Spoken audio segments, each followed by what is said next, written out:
in Springfield, they're eating the dogs, the people that came in. They're eating the cats. They're eating the pets. Eat the cat. They're eating the dogs. They're eating the cats. Eat the cat.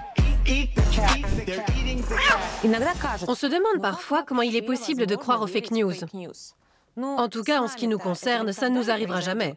50 millions de dollars plus 50 autres millions sous forme de préservatifs destinés au Hamas. Vous le saviez? Les nationaux-socialistes étaient, comme leur nom l'indique, des socialistes. La cote de popularité du chef de l'État ukrainien n'est même pas de 4%.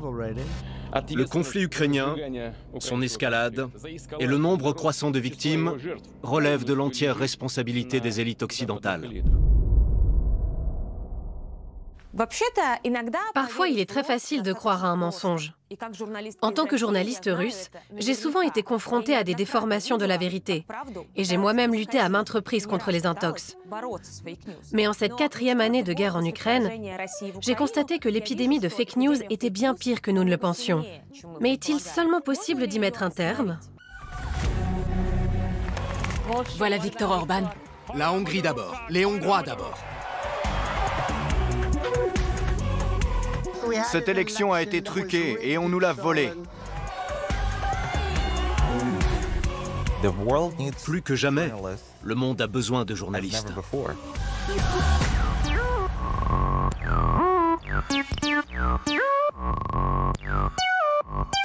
Bing, bong, bong, bing, bing, bing, bing, bing. Bonjour, je suis Masha Borzunova, une agente de l'étranger selon les autorités russes et votre guide dans le monde insensé de la propagande du Kremlin. Les fake news ne sont pas des produits destinés uniquement aux Russes. Le Kremlin n'hésite pas à les exporter et ne lésine pas sur les moyens pour diffuser sa désinformation dans d'autres pays. En Russie, il existe des entreprises spécialisées dans la création de fake news. Chaque jour, nous produisons un article et une illustration destinés à chaque pays du projet. Les articles sont tous rédigés dans un style journalistique adapté aux pays concernés. En l'espace d'un an, nous avons rédigé environ 1500 analyses et dessiné plus d'1 millier de caricatures. Des campagnes qui visent l'Europe et bien sûr les États-Unis. Et parfois la Russie atteint son but, comme le prouve le célèbre activiste politique américain de droite, Tim Pool. L'Ukraine est l'ennemi de notre pays. L'Ukraine est notre ennemi et ce pays est financé par les démocrates. J'insiste encore une fois là-dessus.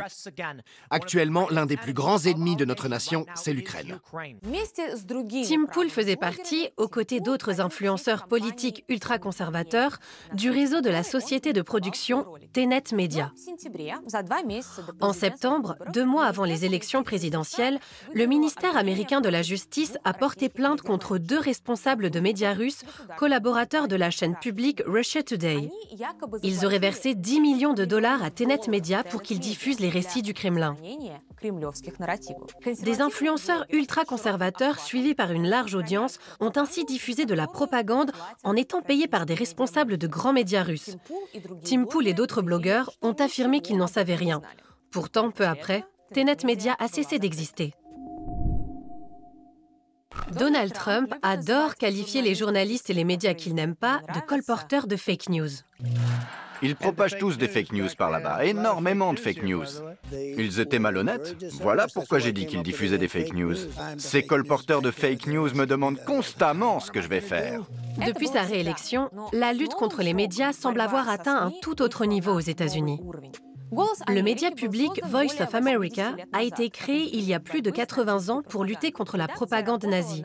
Ces émissions radiophoniques émises en 48 langues étaient suivies par des millions de personnes dans le monde entier, y compris dans des dictatures qui n'appréciaient pas du tout leur programme.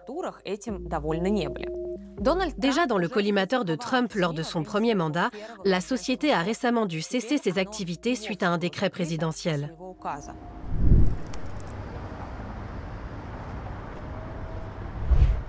Dans ces circonstances, comment envisagez-vous une rencontre au sommet entre les présidents Zelensky et Poutine? J'en sais rien, ils ne s'aiment pas, ça je peux vous le dire. C'est pas le couple idéal.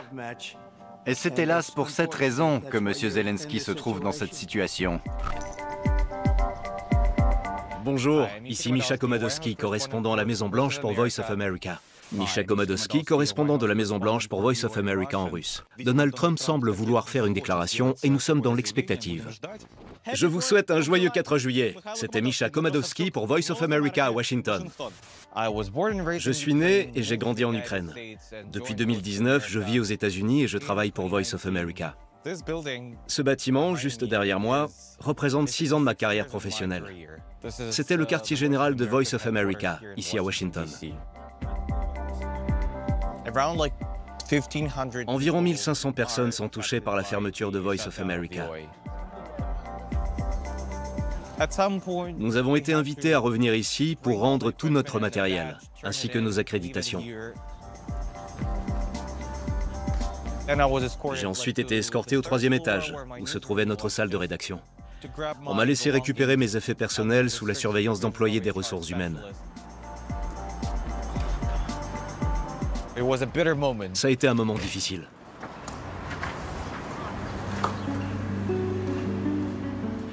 Nous ne sommes qu'à 4 pâtés de maison du Capitole. Avant, j'habitais juste ici. C'est le bâtiment le plus haut de tout le quartier de Capitol Hill.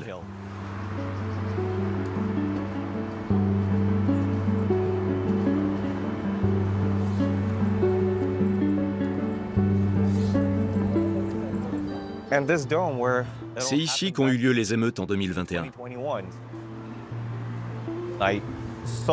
De ma fenêtre, j'ai vu une foule se diriger vers cette place afin de s'y rassembler.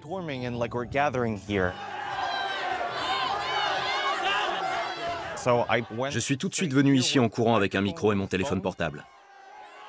À l'intérieur, tout le monde hurlait « À qui est ce bâtiment ? À nous !» Les gens pensaient vraiment qu'ils étaient dans leur bon droit et que le fait d'affluer ici était le seul moyen de récupérer cette élection qu'on leur avait volée. Et ce, même si les accusations de Donald Trump n'avaient été confirmées ni par le procureur général des États-Unis, ni par son vice-président. C'est faux de prétendre qu'il y a eu une fraude électorale. C'est de la désinformation. Bien plus tard, en regardant les images que j'avais filmées, je me suis rendu compte que la situation était assez dangereuse.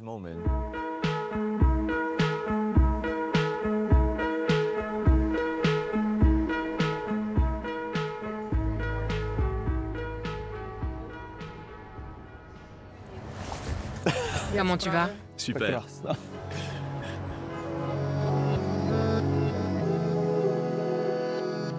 Bonjour, je m'appelle Katerina Besedina, je suis une journaliste ukrainienne et j'ai travaillé pour Voice of America. Ici à Washington, j'ai couvert l'actualité concernant la guerre d'agression russe en Ukraine. Et j'ai entre autres informé l'opinion sur le sort des prisonniers de guerre.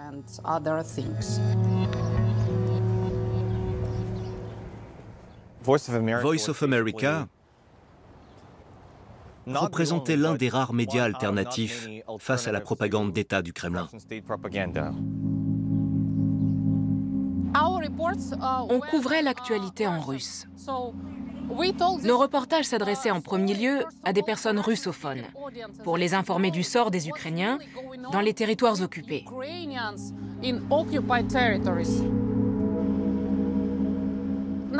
Bien sûr, on peut toujours dire « Oh, mais je n'étais pas au courant de la situation ».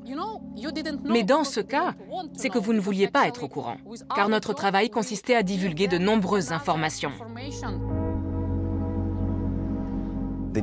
Aujourd'hui, le créneau dont nous disposions est peu à peu remplacé par la propagande russe, iranienne et chinoise.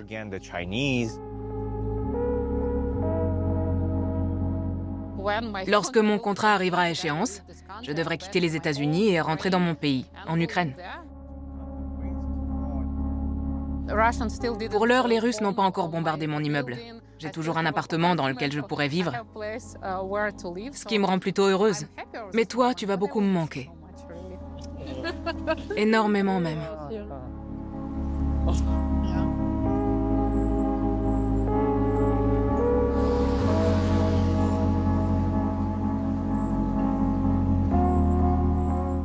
Aujourd'hui, mon projet est de faire autant de grasses matinées que possible.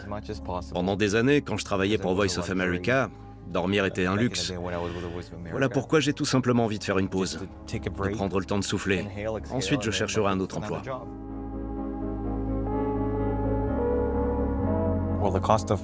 La désinformation et le fait de ne pas s'y opposer peut vous coûter la vie.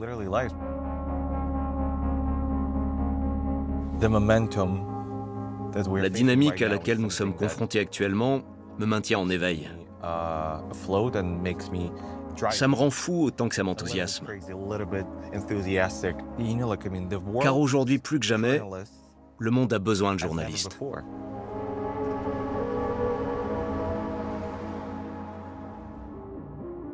Le Premier ministre hongrois Viktor Orban est considéré comme un mouton noir au sein de l'Union européenne.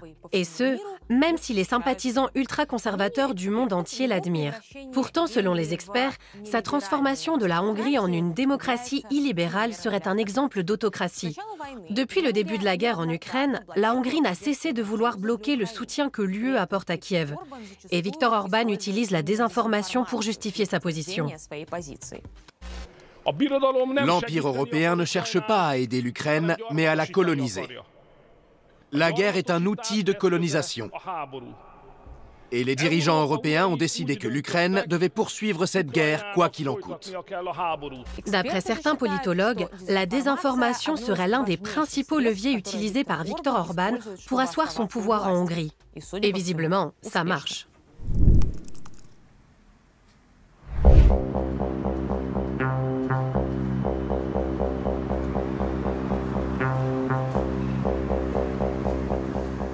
Le Premier ministre de mon pays, Viktor Orban, est au pouvoir depuis 15 ans. Durant cette période, il a mis en place l'un des régimes autoritaires les plus populaires d'Europe. Et son succès, il le doit à la désinformation.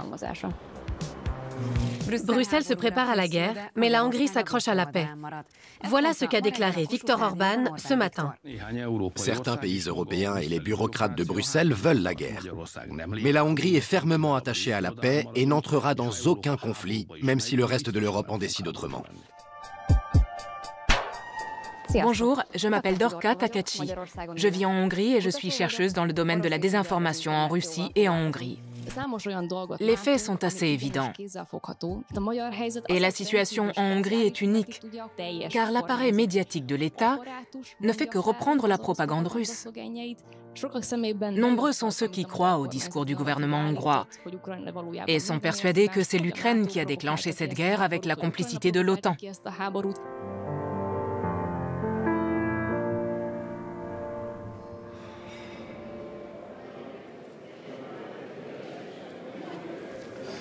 Je viens souvent ici, dans la bibliothèque de l'ancienne université d'Europe centrale.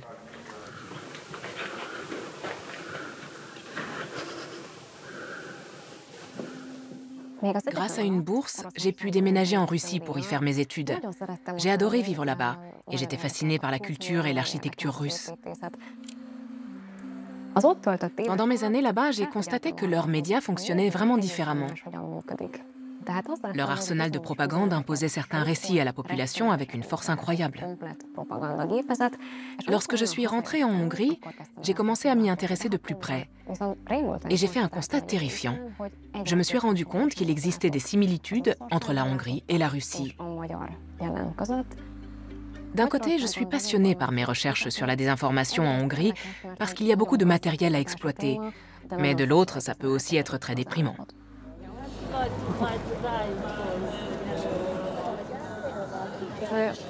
Nous sommes en route pour le meeting de Viktor Orban. De nombreuses personnes sont déjà sur place, mais les médias indépendants et internationaux ont été exclus de l'événement.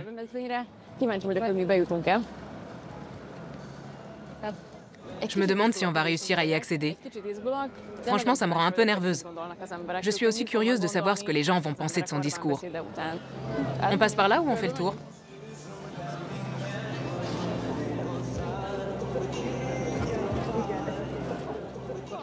Plus loin, ils font des contrôles. Mieux vaut cacher la caméra.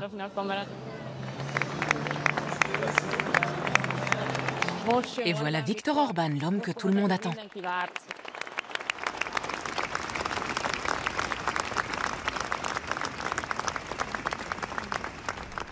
Chers citoyens, les dirigeants européens ont décidé que l'Ukraine devait poursuivre cette guerre, quel qu'en soit le prix. En contrepartie, elle pourra rapidement adhérer à l'Union européenne. Et tout cela avec notre argent. À cela, nous n'avons qu'une réponse à donner, oui à l'UE, mais sans l'Ukraine.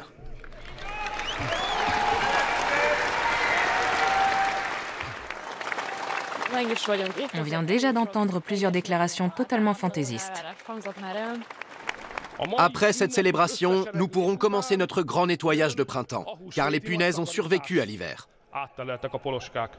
Nous allons fermer le robinet de la pompe à fric corrompue qui finance les politiciens, les juges, les journalistes, les fausses ONG et les activistes politiques. Nous éradiquerons leur armée de l'ombre, car s'il y a une justice, et il y en a une, ils brûleront tous en enfer. La Hongrie d'abord, les Hongrois d'abord. Il vient de donner pas mal de fausses informations sur l'Union européenne et l'Ukraine. Le tout avec beaucoup de propos haineux.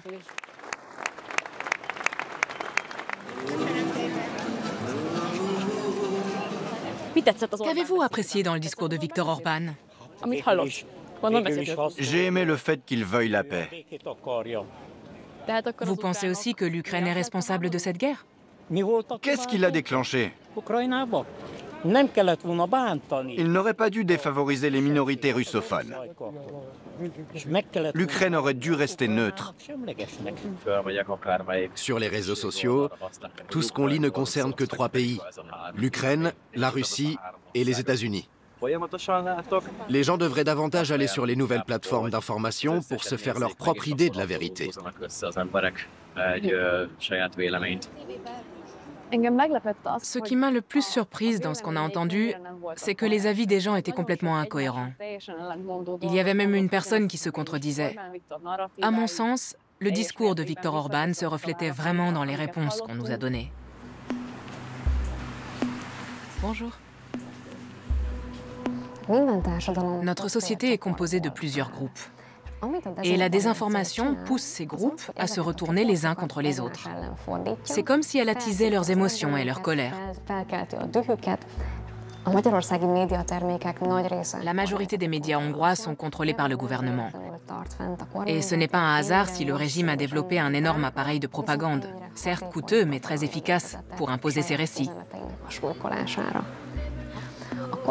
En ce moment, la propagande d'État qualifie toute personne qui soutient l'Ukraine de partisan de la guerre.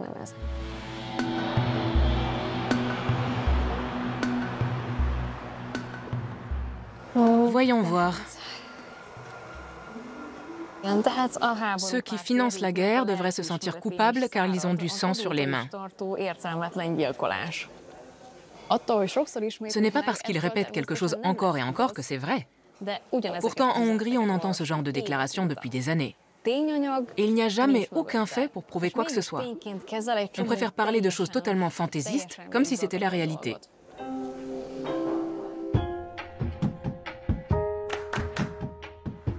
Ma principale motivation, c'est la colère. Je suis furieuse parce que la communication de notre gouvernement repose essentiellement sur des mensonges, diffusés de façon ciblée et intentionnelle. Mon travail de recherche sur la désinformation en Hongrie est difficile. Parfois, j'ai l'impression que ce que je fais ne sert absolument à rien. Je reçois souvent de longs messages et des commentaires négatifs, vulgaires, agressifs et sexistes sur les réseaux sociaux, alors que mon compte est privé. Quand ils m'écrivent, les gens laissent exploser leur colère. Ils me jugent et ne me prennent pas au sérieux à cause de mon âge et parce que je suis une femme.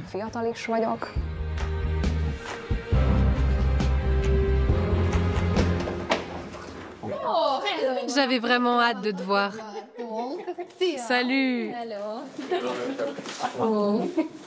Ta journée a été longue? Oui, très. Mets-toi à l'aise.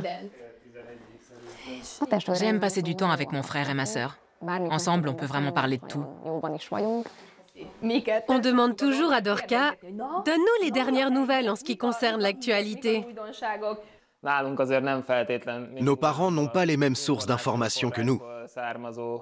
Et lorsque la propagande traite de faits avérés, nos versions de la réalité se confrontent. On en a souvent fait l'expérience.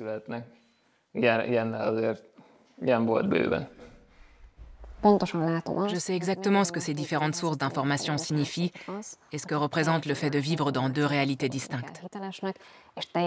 Mes relations avec certains membres de ma famille en ont pâti, parce que la désinformation a semé le trouble sur absolument tout.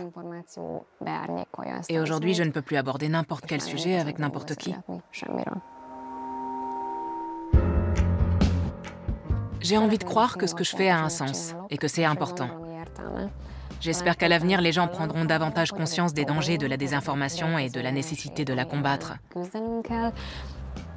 En tout cas, c'est ce qui me motive.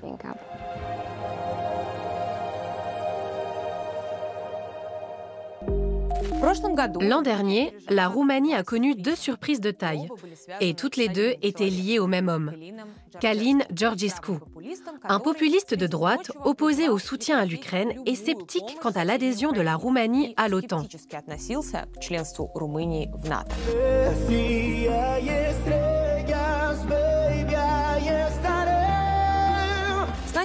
Georgescu, considéré comme un outsider, a remporté le premier tour de l'élection présidentielle roumaine avec 23% des suffrages, alors que les sondages ne le créditaient que de 7% d'intention de vote quelques semaines auparavant. Par la suite, la Cour constitutionnelle a annulé le résultat de l'élection, car les services secrets roumains soupçonnent la Russie d'être à l'origine de la victoire de Georgescu et de sa popularité sur TikTok. Actuellement, plusieurs débats animent la Roumanie. Était-il juste d'annuler cette élection? Et faut-il exclure Georgescu du prochain scrutin?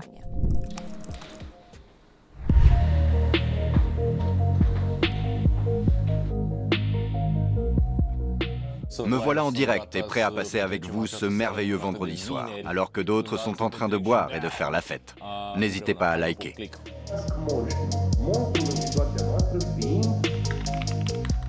Georgescu a remporté le premier tour de l'élection et ça a été une grande surprise pour tout le monde.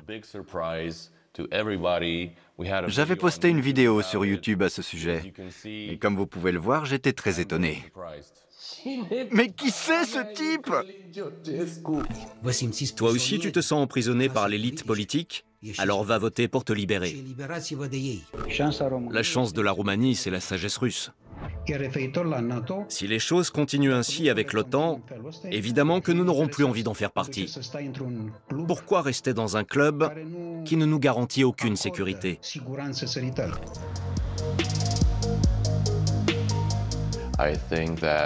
Je pense que les personnes qui ont voté pour Georgescu avaient une bonne raison de le faire.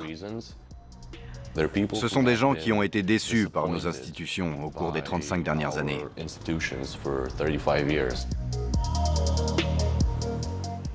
Bonjour, je m'appelle Alex Zlavog.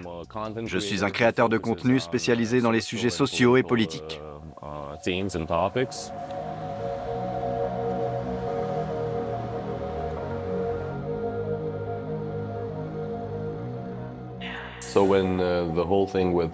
Au départ, quand on a eu connaissance de cette histoire avec Georgescu, j'avais vraiment l'impression de vivre dans une bulle. Quand les résultats sont tombés, il était évident que toutes les données dont nous disposions et que tout ce à quoi nous pensions était complètement faux.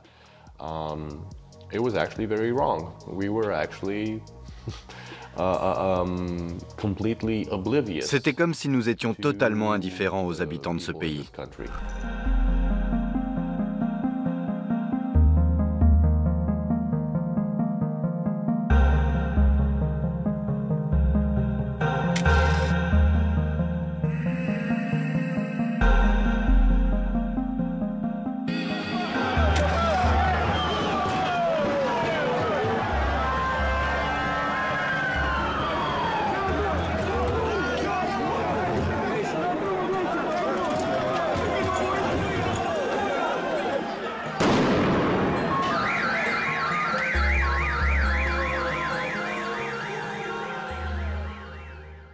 D'abord, on a pensé qu'il s'agissait d'une vaste tentative d'ingérence orchestrée par le Kremlin.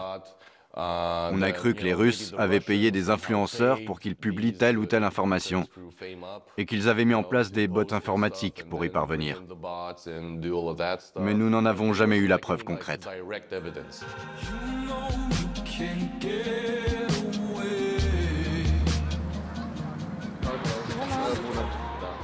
Je m'appelle Adina Marincha. Je mène actuellement des recherches sur la montée de l'extrême droite en Roumanie, la désinformation et le succès de Călin Georgescu lors des dernières élections. Avant le scrutin, Călin Georgescu n'apparaissait dans presque aucun sondage. C'était comme s'il n'existait pas. Oui, il était crédité de 5% d'intention de vote. Et dans certains sondages, il n'était même pas mentionné parce qu'il n'était pas du tout... Oui, parce qu'on pensait qu'il n'atteindrait même pas ce score. Exactement. Voilà pourquoi nous avons tous été très surpris qu'il puisse convaincre plus de 2 millions de personnes de voter pour lui. À ton avis, quelles sont les 3 raisons principales qui expliquent l'ascension fulgurante de Georgescu?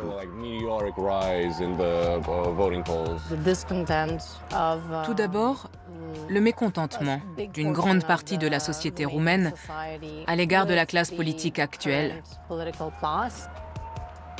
Deuxièmement, la résurgence incontrôlée de l'extrême droite. Et le troisième facteur qui a joué un rôle important dans sa victoire, selon moi, c'est toute cette propagande en ligne. Elle est fortement liée à la désinformation et à la manipulation qui émanent d'acteurs extérieurs, comme le Kremlin.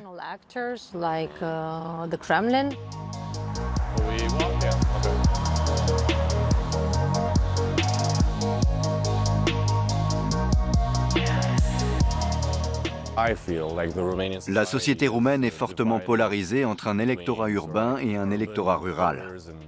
Je pense qu'une visite de la campagne roumaine nous permettra d'avoir une meilleure idée de la manière dont les choses fonctionnent dans ce pays.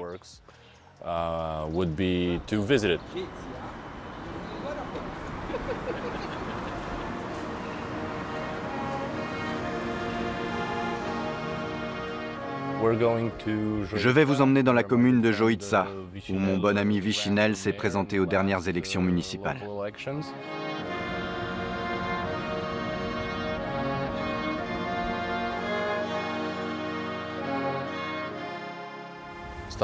On va s'arrêter ici pour parler à des gens. Il y a un vrai problème dans notre démocratie. À chaque fois que je regarde les informations, je vois toujours les mêmes visages. La question n'est même pas de savoir qui va être élu, parce que n'importe qui aurait pu gagner. Mais vous trouvez ça juste que 2 millions de personnes ne soient pas prises en compte dans ce pays? Ils estiment que ce qui s'est passé est un affront à la démocratie. Ils ont voté et ça n'a servi à rien. Avec l'annulation de la candidature de Georgescu, il semblerait que nous ayons fait un faux pas dans la bonne direction.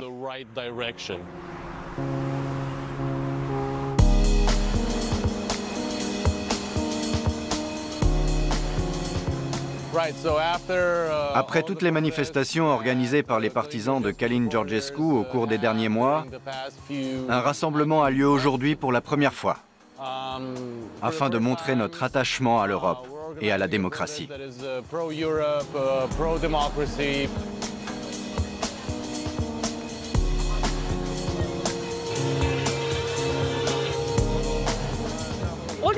Toutes les informations concernant Georgescu étaient accessibles.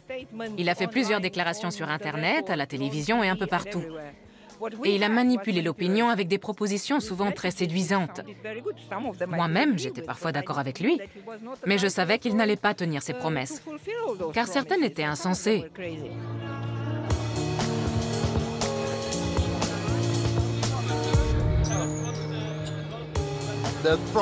Le problème ne sera pas résolu en excluant Georgescu de la prochaine élection.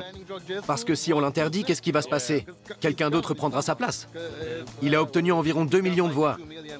Ces électeurs ne vont pas disparaître du jour au lendemain. Et ils voteront à l'avenir pour quelqu'un qui lui ressemble.